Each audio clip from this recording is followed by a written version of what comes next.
Coming up on the Point and Click podcast, we're going to take a look back at the last 20 years, discussing the biggest changes we've seen in tech and personal computing and how it's reshaping the way we work, play, and live. And of course, we'll be talking about what's on the horizon, what's next for technology, and what might we see shaping the future of personal computing. It's going to be a fun and thought-provoking conversation, so stay tuned. This is the Point and Click podcast with your host, Mark Yapchak.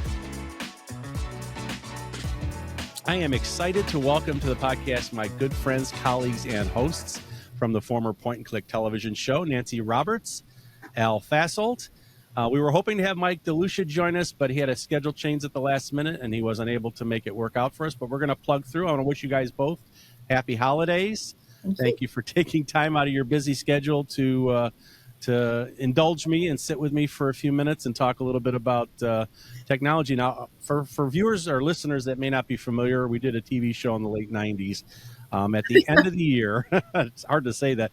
At the end of the year, we would bring all the experts together. Nancy would wrestle the house full of cats, as I would say, into a roundtable discussion and predict what we thought was going to come in the next year in tech and personal computers. And I kind of wanted to renew that tradition in our discussion here. So first I want to ask Nancy, you haven't had a chance in 20 years to do this in video form. I know you've written for Table Hopping for the last many years, so you've really had a chance to keep your hand on the pulse of technology. 20 years. But what do you think has been the biggest change in that 20 years? If you were to look back, maybe picking up where we left off at the end of our TV show, what do you think has been the biggest change? That we now are attached to our device all the time and cannot let it go, because if we do, we can't think of anything, we can't remember anything, we can't find our way to the corner store, and we don't know who we are. Do you think that, with mobile technology, I mean, let's kind of put it in perspective. The mobile phone really didn't come into its own, the smartphone, I should say, not the mobile phone, but the smartphone didn't really come into play until the mid-2000s when Steve Jobs introduced us all to the iPhone. 2007. Mm-hmm. So that was a good 4 years after we went off the air. I mean, if you were to ask somebody in 97 or 98 what they knew about mobile phones, it was the flip phone or the shoe phone. And it was basically a telephone. That was it. Yep. That was it. You could pick it up, call grandma, call your parents, call your wife, husband, whatever. That was all it did. Nowadays, and I joke with people, I remember somebody reporting that if an alien culture were to come down to Earth and not know anything about us, and they saw this in everybody's hand, they'd go, oh, they have a device that is growing out of this appendage that they take everywhere and they look at wherever they go. Exactly. Well, they wouldn't even know it's a device. We're so attached to it. We're attached to it. So do you think... Everybody walks around with one hand engaged, and kids walk down the street like this. And they're engaged, and they're walking... All the time. They're not looking where they're going. They have earbuds in. They're having conversations with nobody. And do you think with them? Yeah, they're talking to themselves. Back in the day, that would get you put into an insane asylum if you were walking down the street talking to yourself. And now it's become normalized. Yeah, but do you think wasn't that long ago when I'd see somebody walking down the street talking, and I'd think, ooh, and then I realized, oh, okay, they're talking or they're singing to their music, but they're off in a different world. They're not engaged with the world around them. They're in. Do you think it's different though, that they're engaged maybe in a different way? I mean, social media, I didn't want to get too much into social media, but that's become sort of the driving force into people wanting the technology everywhere they go. But I think this recent occurrence with the OnlyFans chick may have jumped the shark with social media, in the sense that they're going to realize following that instance that this could haunt you forever. What's on the internet is forever, right? Yeah.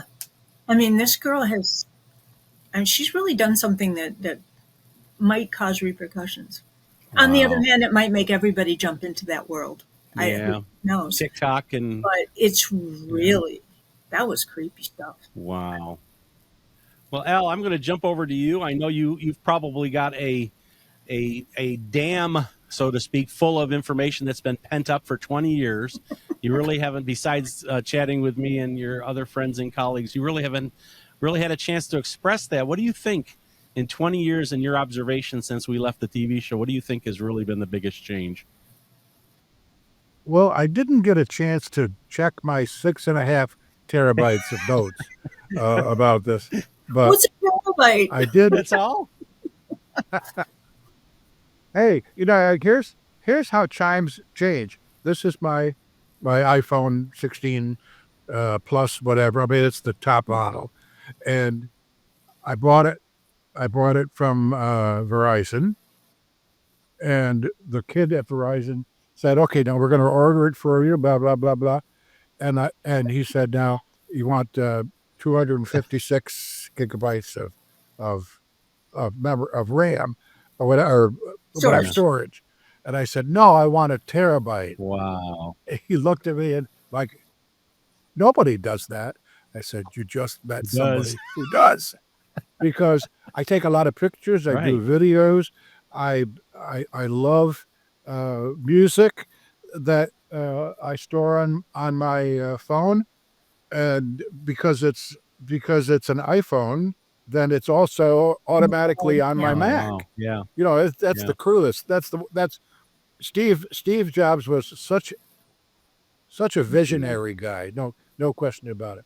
So, anyways, when I think about the the our last show, and until the FCC shut us down, our last show, the difference between now and then, and Nancy has hit the head of the nail there. Um, One of the biggest changes to me is the fact that the reason for a show like ours when we started out was largely fed by the need to answer questions of people who were having such a Mhm. hard time, such a terrible Mhm. time with whatever it was, with Windows, for Mhm. example. Windows was the big bad guy. Microsoft had no Mhm. idea how to present a, an Mhm. operating system that was easy to Mhm. use. Uh, Microsoft didn't even know when Windows 95 Mhm. came out, didn't even know that, hey guys, it's time for you to make sure there's a way to connect to the internet, guys, internet. There was nothing there that would allow a connection. Uh, Mhm. so there was a kind of quick fix from Microsoft, Windows 95 Plus or Mhm. whatever they called it, that included the the ability to link up to other Mhm. computers Mhm. across the internet. It was cool. People had so many problems with the simplest Mhm. kinds of things that we would go on the air and we would get calls and calls and calls and calls and calls.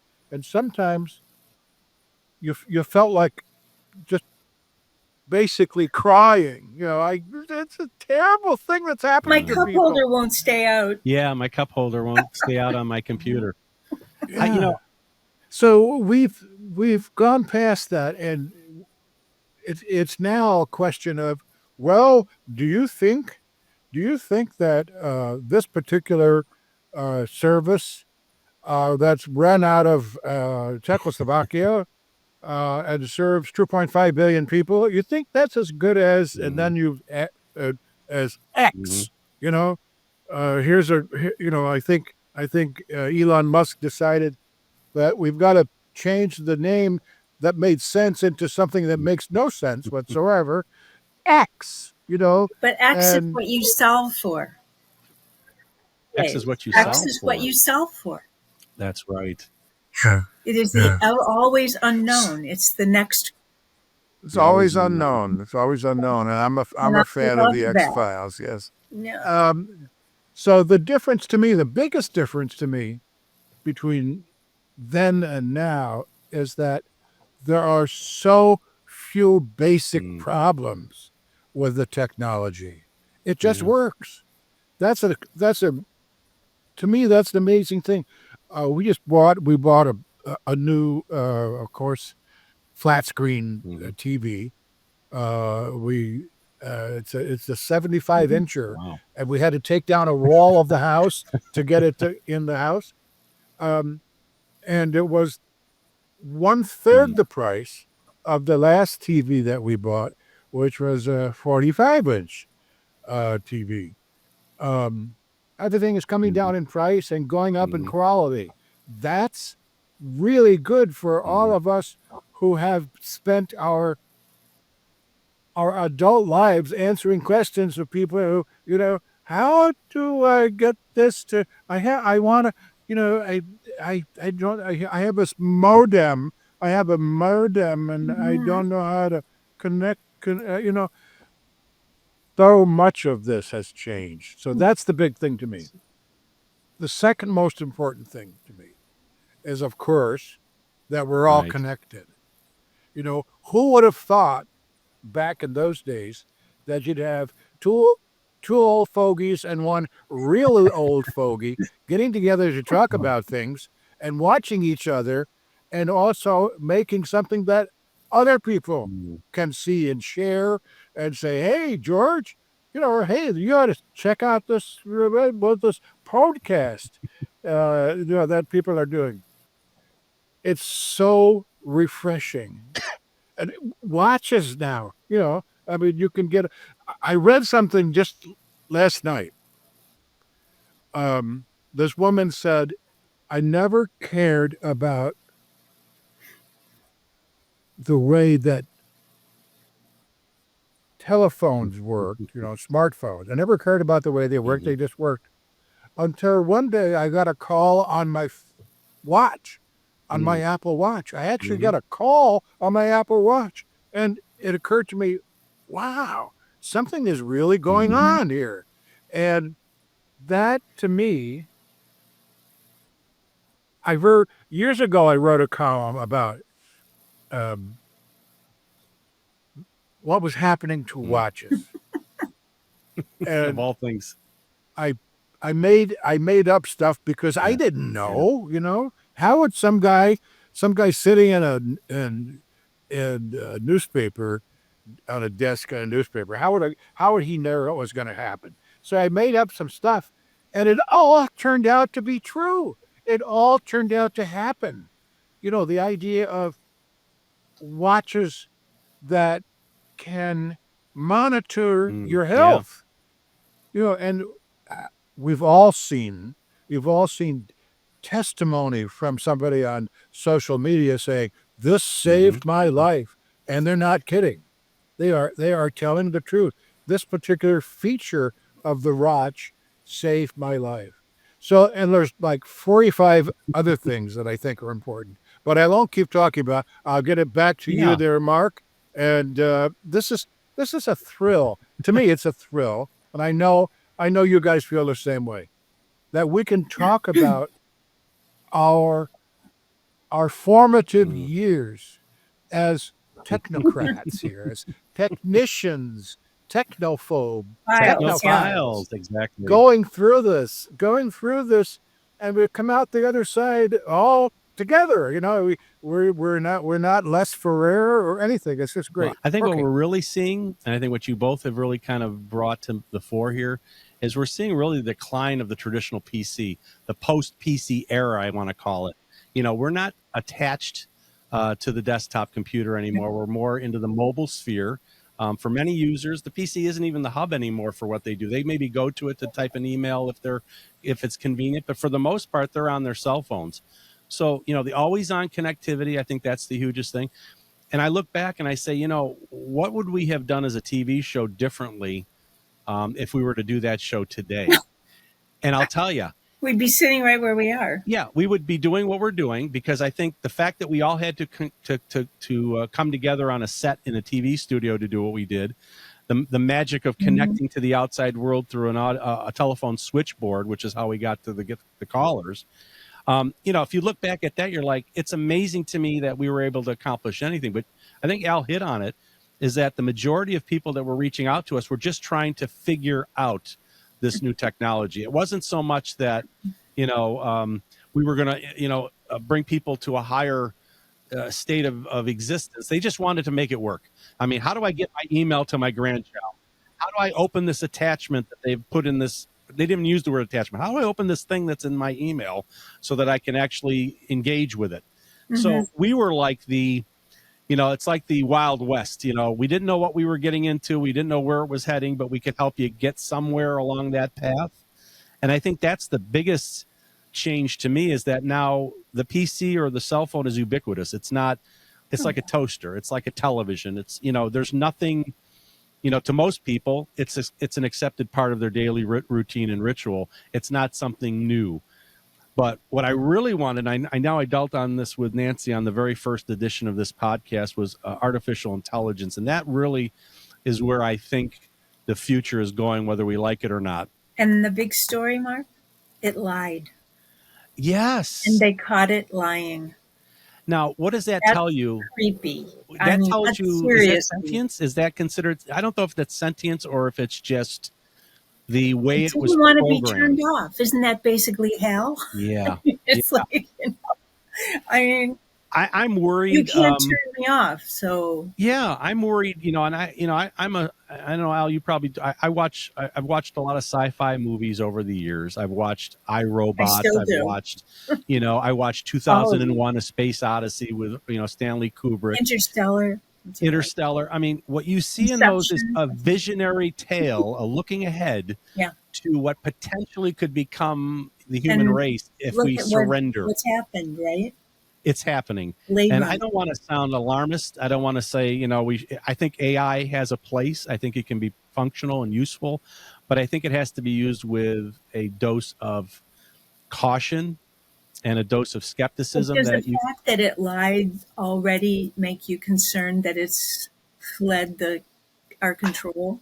I wonder how much you're talking about linking up all these computers and how we're connected and everything. And so the big fear with viruses was that it would jump from one machine to the other with the internet. So this AI could already be. How much of that is the creators or the people that are feeding it the data? I mean, I know from what I've listened to online and what I've read that a lot of the biases, a lot of the issues come out of the way they were training these models to think. Yeah. So if you're introducing a bias, if you're introducing dishonesty, if you're introducing lies into that model, isn't that just an extension of what we do as human beings in a way? It's just in a computer form. Yeah, exactly. I don't know if it's sentience in that it's thinking on its own. I think it's reacting to what we're feeding it. We're not going to be, as we all know, we're not going to be even moderately trustful of artificial intelligence until that day when the lead story on social media or in the last 5 newspapers in the world that are still running, the lead story is that this particular software program admitted that it made a mistake and that it lied and that it said bad things about other software programs or bad things about people. In other words, if it acted like a person, if it acted like a person with a conscience, and we haven't yet got to the point where we can give these things, whatever they are, they're more than just programs. They're actual robotic minds. We've given them a conscience, and who knows how long that will take. Of course, it'll happen. One was acting in self-preservation, which should tell you a little something. In other words, no, I'm under threat. I've been told my prime directive is keep going. This is urgent. But wasn't every movie that was made this is about really this? But wasn't every movie that made, didn't they have an additional clause that says you cannot do anything that's harmful to the humans, that the humans are to not be hurt, even if you think that what you're doing is the right thing, you still can't hurt them? Isn't that like all rebellions against the higher power when they finally say no? I'm just worried. I'm worried more from an ethical standpoint. I'm worried more for the future of humanity if people with not such good intentions are the ones that are making the decisions on what to Yeah. feed these models. Because, we I don't know if maybe in the early days of computing when we were doing the TV show, people had a level of ignorance to what was out there, and we were trying to bring them into the reality of what they were facing and what they were dealing with. I think now it's a question of the technology's there. It's not going anywhere. And we have to realize that if we surrender all control and all decision making and judgment and ethics to these computers to make the decisions for us, then I think we lose a huge part of what makes us humans. To have the rationale, to have the ability to think for ourselves. I don't think I'm not ready personally to give that up. I'm not ready to get into an automobile that drives itself. I'm not ready to give up that control. And I think a lot of it, people have to realize what they're doing. What is it you want to get out of this technology, and what do you want it to do for you? And there has to be healthy limits. You can't just say, I'm going to let the technology go where it may, and whatever happens, happens, because that's a recipe, in my opinion, for disaster. And you don't rein the genie back into the bottle if you let it out and you let it do what it does. You got to set guardrails. But how do you control that kind of thing, Mark? Do you have a federal agency or a world agency of this is the Bureau Artificial of intelligence? AI honesty or something, Yeah. And how do you keep somebody like, I hate to Yeah. pick on him, but he's the world's richest man and he can afford to defend himself, even if I can't. Elon Musk creating something that is anti-Semitic, which maybe, I don't know, maybe he already did. I don't know. How do you keep 11-year-olds from getting a hold of some artificial intelligence engine and spewing crazy things on the internet? Not that there aren't crazy things on there already. This is nuts. Who's going to, in other words, who's going to control this stuff? And should the people who control it be appointed, elected? Should they have a big block of ice fall on them and suddenly they're smart? I don't know. What is does anybody know that? I guess Well, is my question. the first, whenever there's new technology, and we've talked about this in the past. I mean, when the television came on, it was going to ruin the future for live stage performers. Well, that didn't happen. It might have changed it.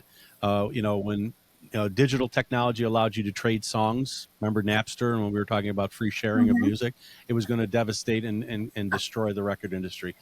Things change, but what I think is different about AI, what's different about the technology, is that you can see a clear path with music, television, movies. You can see a clear path as to that evolution. With AI, I don't know what the limit is to what it's going to be able to do. I mean, we're worried about today. This was probably the first election year where deep fakes and AI could really change people's opinions of things. And to me, not having a healthy dose of skepticism, not really doing your homework, and just accepting what you're seeing as truth, that may have worked in the 90s, that may have worked in the early 2000s, but it doesn't work today. We're not able to just hope for the best, cross our fingers and hope for the best. I think we all have to contribute to that conversation. I think people are going to have to hold their elected officials accountable and say, we don't trust to leave this to technology, to the industries that are going to profit the most from it. We want to know what our protections are going to be. What's going to protect me, the little guy? Like Al was saying, we don't have the money of a Steve Jobs. We don't have the money of a Jeff Bezos, a Bill Gates, or an Elon Musk to defend ourselves from those kind of things. I mean, we could easily be snuffed out. I mean, you can see the fraud that goes on online, people trying to get your personal data and faking that your grandmother, calling your grandmother saying it's her grandson in jail. That's innocent stuff compared to technology that could be putting video out of Nancy or Al or myself, claiming something or saying something, and people that we know seeing it and going, I can't believe he said that, and not really accepting whether it's true or not. That worries me more. So you're right. What is our limitation? Who's going to guide us? Who's going to put those guardrails in place? And I really don't know the answer to that. I'd like to think our political system would, but I'm not putting a lot of faith in that either, because it's money driven. Not especially No. lately, no. If we start trusting each other, then how important is it to know who the other is? I mean, I don't want to make it into like, wow, this is getting deep. But if we want to trust each other with this kind of thing, somehow or other, we have to have some meeting of the mind, literally meeting of the human minds on this. And maybe that means leaving out all AI influences. Maybe it means vetting the artificial intelligence minds even more than we vet the human minds for leadership positions and so on. Wouldn't it be something to have somebody running for president who's not a person, who's not a chat bot or something, but who's a kind of robotic artificial intelligence mind? And it's like, it's too hard to think about. Well, it was too hard to think about a device that would allow, this is historical record here, a device that would allow, a bunch of people, not just one person, but a bunch of people to listen to a boxing match. And that's what the telephone did. But, it's like, it wasn't like, here, you can call your grandma. It's like, you can actually tune in to listen to a heavyweight championship bout on a device you put alongside your head. That's Tesla amazing. predicted that. Yeah. He said you would be carrying around in something that would fit in your pocket, something that would communicate all around the world instantly. And what do you think? I mean, Nancy, what do you think? We kind of touched a little bit on the consumption. I mean, social media, but I mean, how do you think content creation maybe has changed? In this modern day, I mean, compared to, back in the day, an email was content creation. If you want to be, to get to the basic gist of it. I mean, websites, I remember doing our first website on the TV show. That was convincing my executive producer that this was an important thing to do in a show that was devoted to technology. It was difficult to draw, and show a comparison. Well, what do I compare it to? I go, it's a digital calling card. It's a business card that you're handing out to the viewer, or a flyer. I said, it's just in digital form. But I mean, how do you? I mean, I know you're a content creator, and you do blog posts, and you work with the Table Hopping magazine. You're writing a lot of content. How do you think content creation has changed in the last 20 years? Has it changed all that much, or is it just a different venue?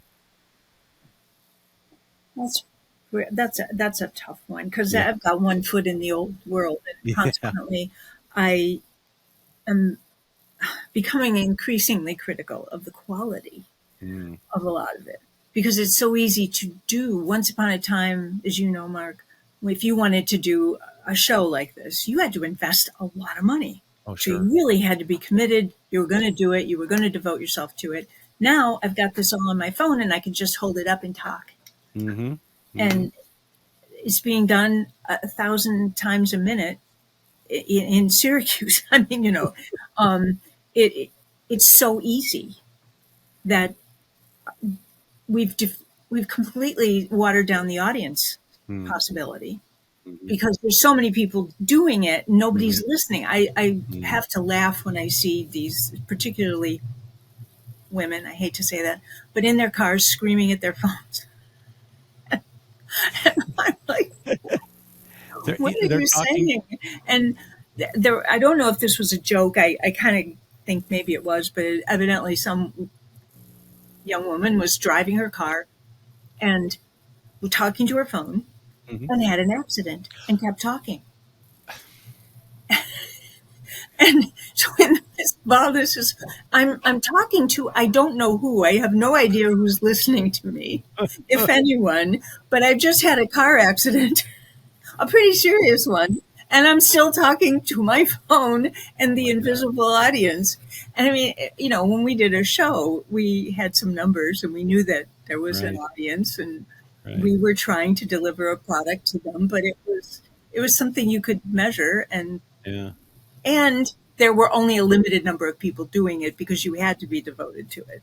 Right. And now I can just be going about my day and I can do a show while I'm driving to work. Well, I watch, I've got my daughter, Jessica. She's 21, very, very bright and smart Very. young lady. And I'll tell you something. She's kind of opened my eyes. I watch, I don't know if you're familiar with the social media thing. It's called Twitch.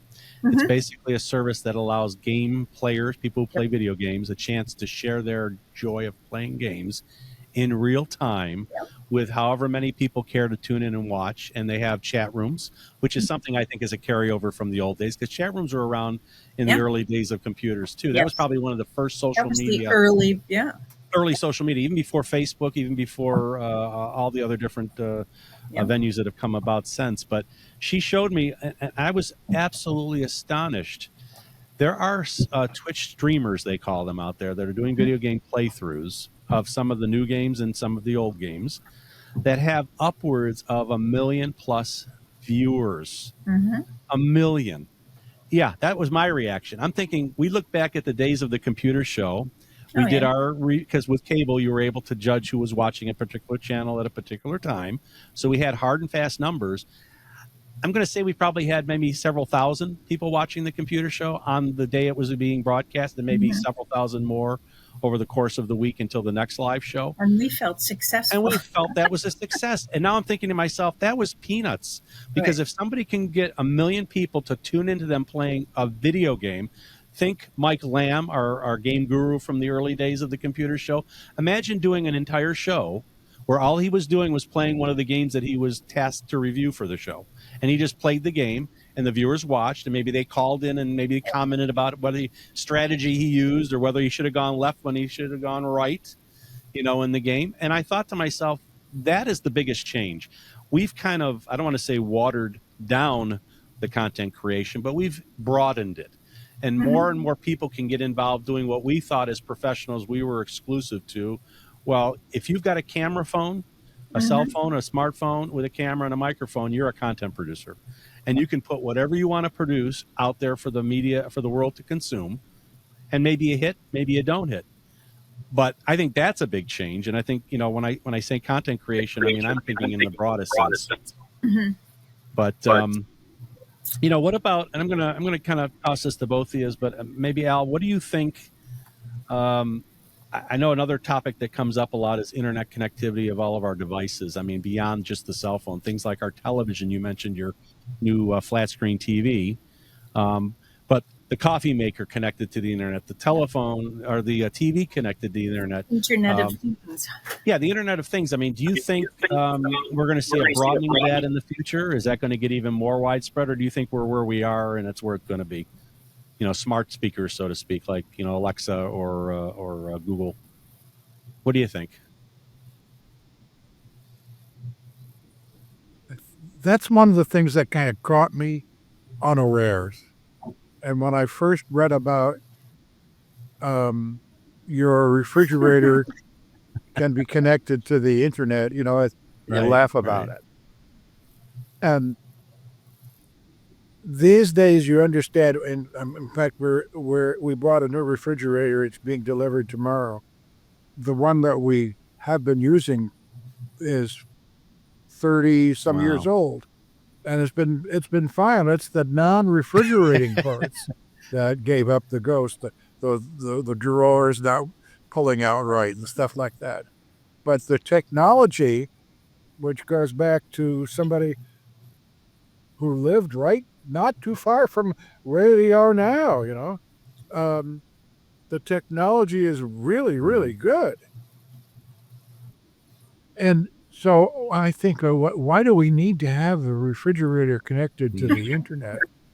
And in one sense, I can see that your gadgets might want to tell you, hey, I'm running out of battery power, or it's too cold in the kitchen, Or you need more you milk. know, or your or your oven is too hot, even though it says 350 is really at 480. Um, that could be helpful, but I just don't yet. Maybe it's because I'm 81 years old. I don't get the point of everything being connected just because it's possible. I think everything should be connected when it's necessary. And I know, like a lot of people say, you are indeed too old. You're an old fogey. Uh, I I I think we're getting ahead of ourselves Mm-hmm. probably with stuff like that.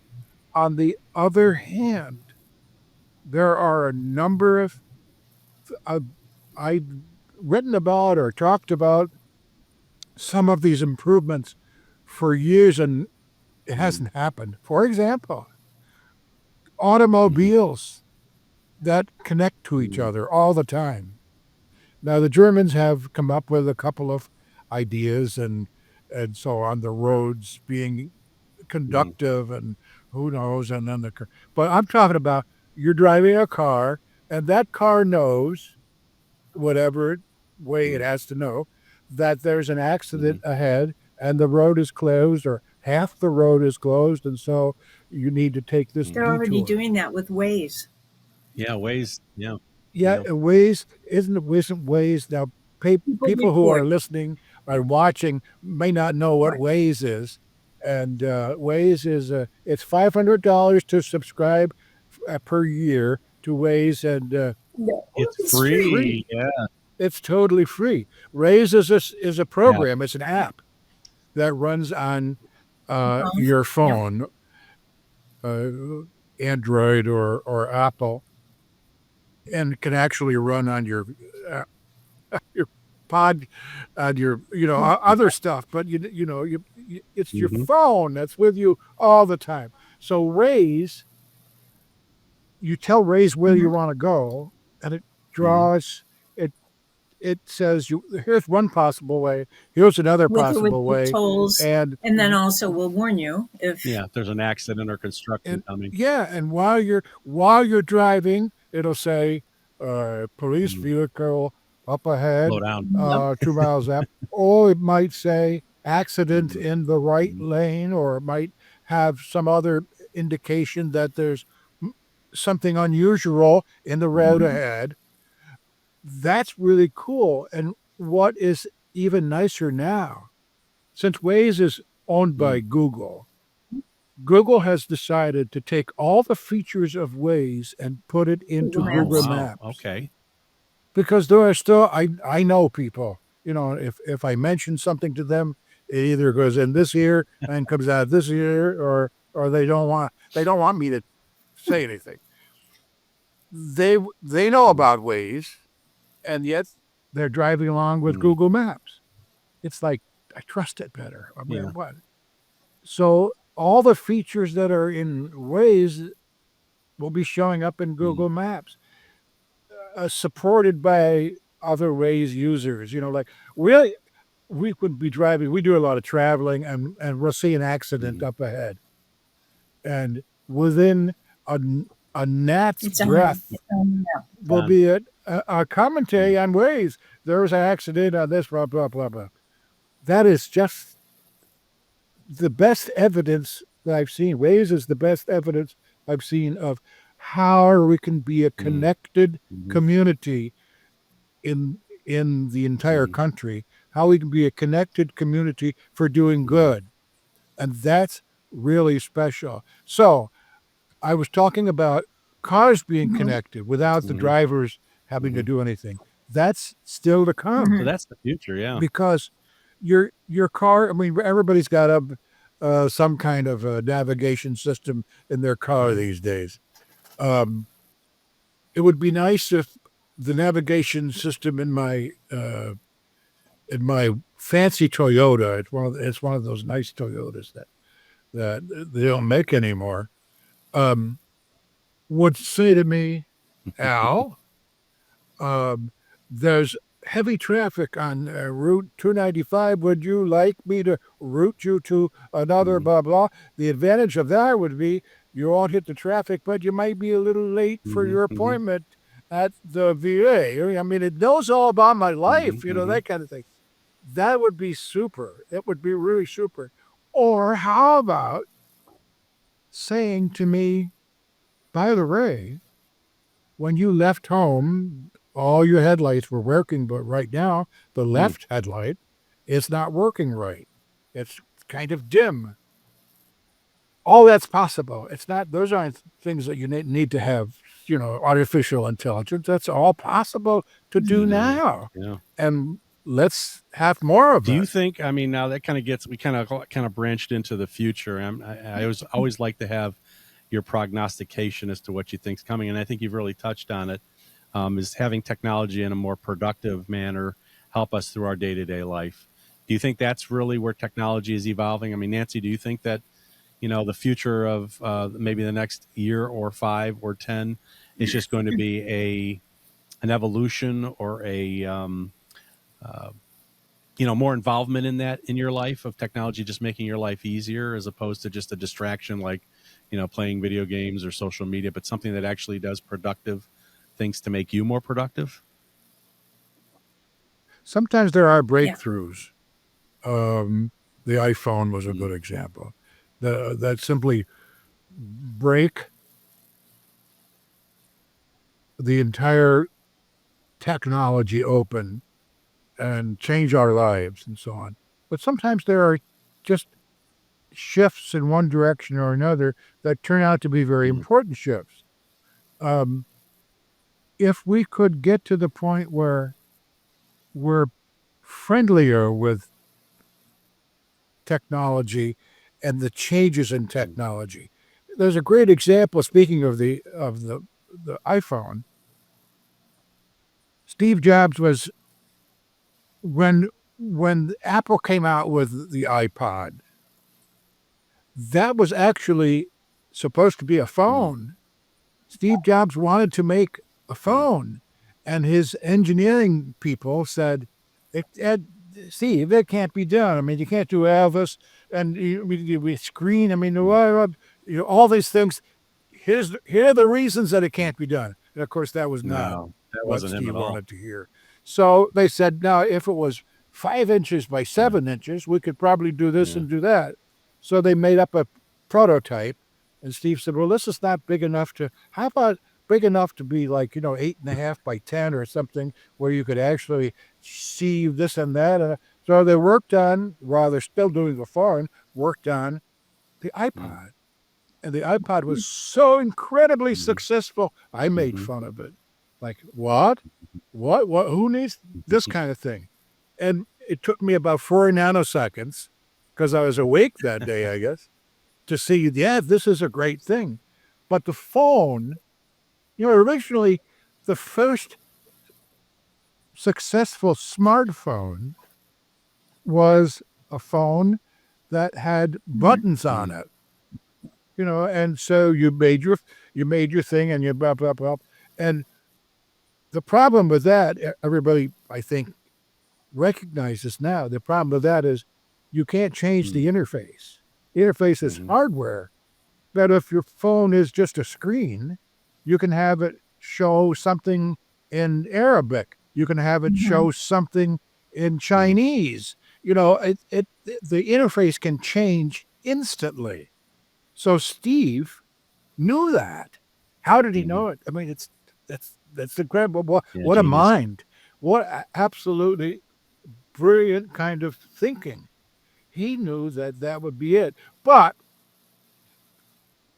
word leaked out of Apple that Apple was working on some kind of a phone that didn't have it didn't have Mm, buttons. Like, what do you mhm. do with it?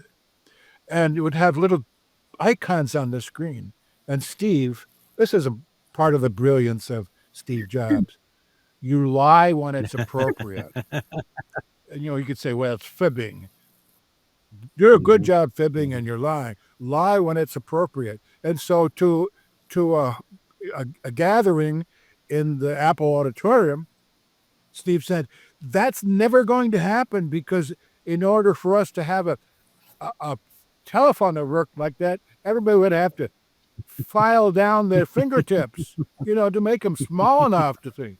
And in the meantime, while he's saying that, Apple's engineers are working on a way so that if your fingertip got close enough to an object, it counted as a touch.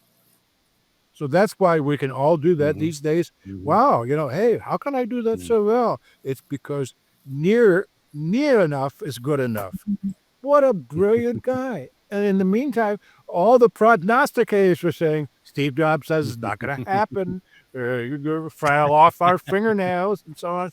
So we've reached the point, I think, now where we're used to these kind of marvelous technological breakthroughs. Maybe we're so used to it that we expect them, but you can't expect these surprising things to happen. Sometimes they do happen. Sometimes it's because there's smart guys in the room. Oh my gosh. But it's just, it's like, I remember when walkie-talkies. Well, I was just, 14 years old or something. Walkie-talkies at CB radio walkie-talkies came out. And that to me was like the equivalent of the phone invention to people who were a generation younger than me. And here's this, how is it possible for this thing? And you can talk to different people and you can, I used to talk to my brother. My brother was paralyzed, my older brother. No, my younger brother was paralyzed from a motorcycle accident. And through a miracle, literally a miracle of God, he was able to walk normally and do normal things after a couple of years. But he was in a body cast for a long, long time. Couldn't move anything except his hands and talk. From here on up, he was okay. And so we each bought some CB radios and we could talk to each other no matter, we could be 10 miles away. That's amazing distance. Think of how long it takes to walk 10 miles, we could build that and talk to each other forever and ever and ever and ever. What a change to have it as a phone. It actually makes phone calls, but it plays music. It lets you talk to your friends. It's like, wow. So to me, it's impossible to think of all of that in a context of what's coming up next. We're overloaded. We're overloaded with good stuff like that. Well, Nancy, I mean, you're, again, you're in the content creation sphere, but I mean, maybe in the technology sphere, what do you see? I mean, Al's got kind of covered a lot of different areas that really, I think, are coming. But I mean, what avenue do you think that the future holds for maybe the next year or 5? Well, I think two things are both on the horizon, and they're going to make a big difference when they hit. And one is the Neuralink idea that you can replace functions with technology, with using chips, and you can, the deaf will hear, the blind will see, these things. And that's really, it's going to happen. It's just a question of there's a lot of delicacy associated with it. But one that I think is more closely on the horizon is the nature of work. Yeah, collaboration. It's already changing enormously. For example, you go to the grocery store. You don't need to interact with anybody. You can go in, go out. There are stores now where you walk in, your credit information is taken, you put objects in your bag, you walk out. It's billed to you. It's done. You've never, and if you've been in BJ's lately, you know that they have the little inventory machines that run around, beep, beep, beep, beep, beep, beep, beep, beep. And they're counting how much is on the shelf, and it's going to be, well, just this thing that's going on now in the government talking about how many people are working remotely. And of course, that's been incorporated into our lives, that we can we can be anywhere, literally, and interacting with our computer, attend a meeting, see people, if not be in the same room with them. It's not as spontaneous, but it's definitely, I think that our approach to work, I can remember, and I sit here sometimes and think about it. I'd get up, I would get cleaned up and ready for the day. I'd put on my outfit. I'd try to grab something to eat. I'd have to be at my office at my desk at a certain time. You had 15 minutes off in the morning, a lunch period, and 15 minutes off. Do you think with the pandemic, I mean, if you think about it, the pandemic really changed. Oh, yeah. I mean, it forced us into this Zoom Well, there you mentality. go. It did force us into the idea of your day was at home, was more limited in terms of being out and talking to people. And that's one of the things I was noting about the idea of you carry around this thing in your pocket that takes you out of the world you're in and puts you into the world that you've chosen. So I'm not walking down this street. I'm walking down music and a conversation and shopping and making a list. What do you make of the of businesses trying to get back to the traditional office work? I know a lot of companies that were really flexible during the pandemic, allowing their employees to work from home, have been recently trying to rein them back in and get them back into the office at least more than 1 or 2 days a week. Do you think that genie's out of the bag? I mean, do you think that now that they found that, hey, we don't have to pay for real estate to house hundreds of employees, it's a money saving move if you think about it in terms of dollars and cents? Do you think that genie's out of the bag? It's going to be very hard. I mean, it's the old, there's pluses and minuses. And so I suppose it's going to depend on the business. But for example, I'm much more interested now in shopping at a place where I do get to interact with someone. I like it. I think human interaction is not the same when we do it digitally. Because, for example, I can create. I'm here in my little office down in the basement, and you can see. But it's, I can change that and look like I'm on a beautiful island in the Pacific somewhere. Or yeah, I've got a green screen behind me that people don't know it's a green screen because I put video behind it. You have an image behind it. So, and I wrote an article about this recently about the idea of filter face. That when you look at people on the internet, when you see pictures or videos, they all look kind of the same because they've used the filters, and their hair is perfect and the eyes are bright color, and everything is beautiful and perfect. And then there's actually evidently something going on with people dating. They go and inspect each other from afar because so often what they find is not what they were because we have these ways of changing our world.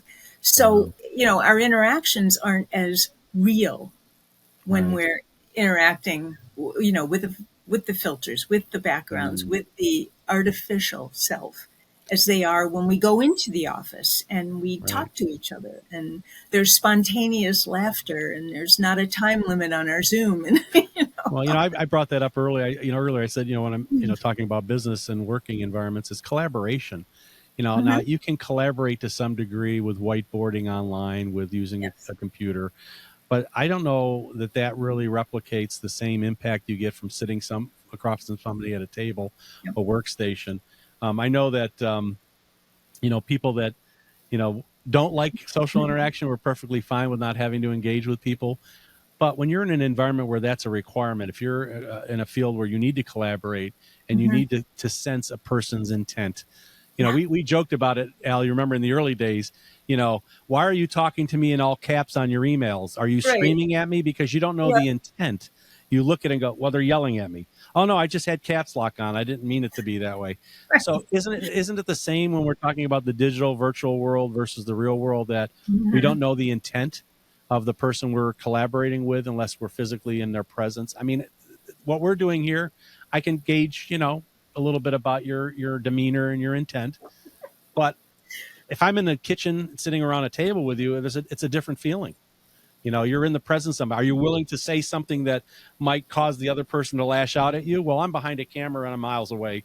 You can't, attack me or hurt me.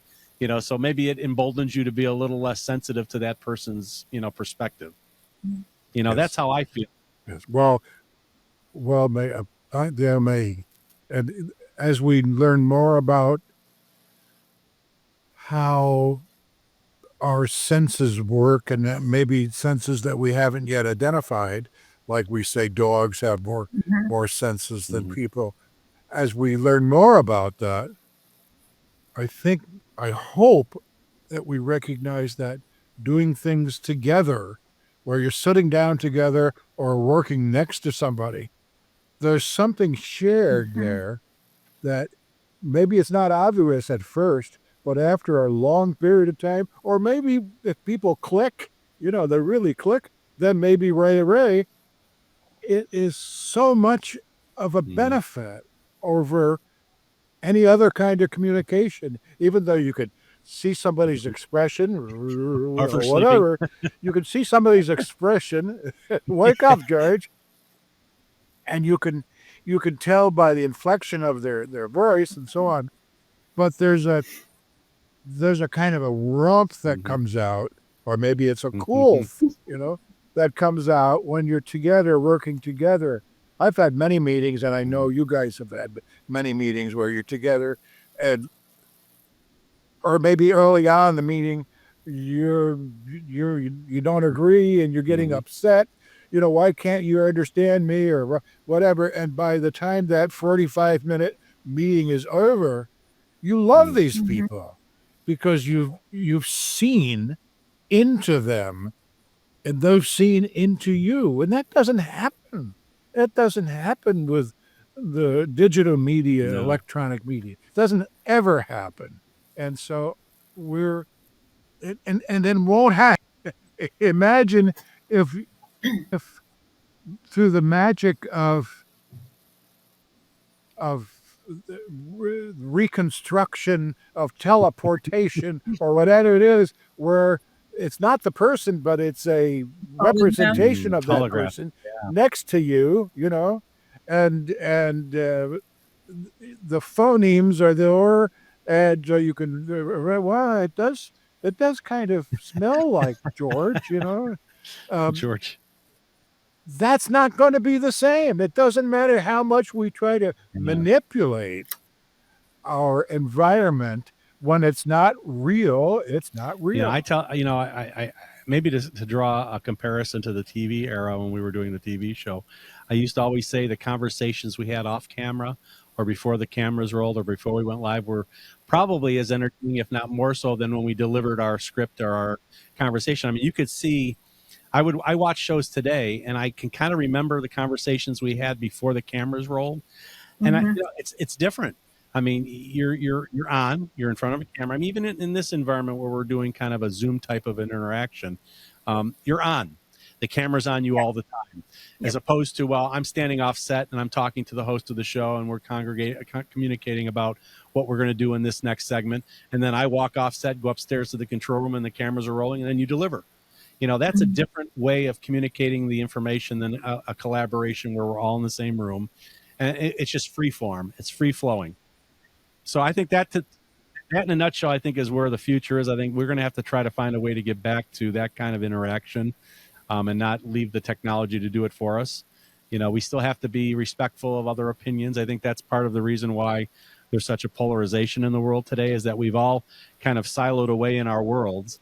We're not face to face anymore. We don't feel any fear of retribution if we express an opinion that you or I don't agree with. So it creates separation. It's odd that we're more connected than we've ever been, but yet we're as far apart as we've ever been, if that makes any sense. We can do an experiment. I just thought of this. We do a podcast in which we're all facing the other way. All you do is the back of somebody's head. And otherwise, it's a standard podcast. And see what the reaction is. And I will bet that at a certain point, halfway through, people who are watching are kind of going along with it and thinking, well, half of them are. The other half have thrown things at the TV. The most expensive TV. Don't throw those things. We could talk. I just love these interactions because we we can just really have talk. puppets. Puppets of I did a little thing. I was going to do a thing, and then I realized I didn't like the fact of the way I turned out. I was going to do a whole digital AI digital version of myself, and I think I mentioned to you, I was going to do a whole podcast on it. I could not get the software to accept that I'm bald. It insisted on putting hair on my head. And I said, well, I don't want to put that out there because that's not who I am. I showed my daughter and she goes, Dad, that looks strange. It looks weird. And I go, yeah, you're right. I go, but why is the bias to putting, its vision of what a man should look like out there as your avatar, and instead of making your avatar reflect who you really are. And I think that's the future. I said, are we going to be avatars in a virtual world where we're not even looking at the real person? That's a question that really brings a lot of pause. Yes, but I have a podcast in which it's just your avatar. Yeah, going back and forth. It's just your avatar. I'm looking at your avatar, and if you can have one, you could have three. My gosh. So maybe there's three, and if one behind you doing this to your head, one of me is enough. One of me is enough. I don't know. But well, I want to thank you guys. I mean, we've gone for an hour, believe it or not. It's these conversations really. Yeah, it's been I a would pleasure. love to do this more frequently. I know I keep saying that. It's a question of how motivated I can get in front of the camera because, like I said earlier, I was so much more comfortable upstairs in the control room and letting, Nancy, Chuck, Mike, Al, our Gene Wolfe, God rest his soul, let you guys go at it. And I'll tell you, if I could have put a camera in the studio control room during the shows, the reaction I had to keep reining the staff in because we would get engaged in the conversation from the control room. It's why aren't you doing this? Yeah. I said, we actually took bets, I think, and Al, I hope you don't take offense to this. How long would it take before Al would say you need to uninstall Windows and reinstall Windows? Your computer's beyond hope. Just reinstall Windows and get on with it. Reboot and we would take bets. It's going to be 10 minutes in. He's going to tell this guy, forget it. Just reinstall Windows. It's not worth the hassle of trying to figure out why it's not working. But I want to thank you both for joining me. It's been an absolute pleasure. I hope the best for you. It's been a pleasure for coming sure. new year. And we'll meet again. We'll talk again. I'm going to put together a list of topics and I'm going to let you guys dive into it. I love these conversations. But thank you both. Thank you, Nancy. Thank you, Al. I'd like to thank Al and Nancy again for joining me on the podcast. Now, don't forget, click subscribe so you'll never miss an upcoming episode. We're available on Apple Podcasts, Spotify, iHeartRadio, and Audible. And you can connect with us on Instagram, Facebook, and watch videos of the podcast on YouTube. Thanks for listening, and we'll see you next time.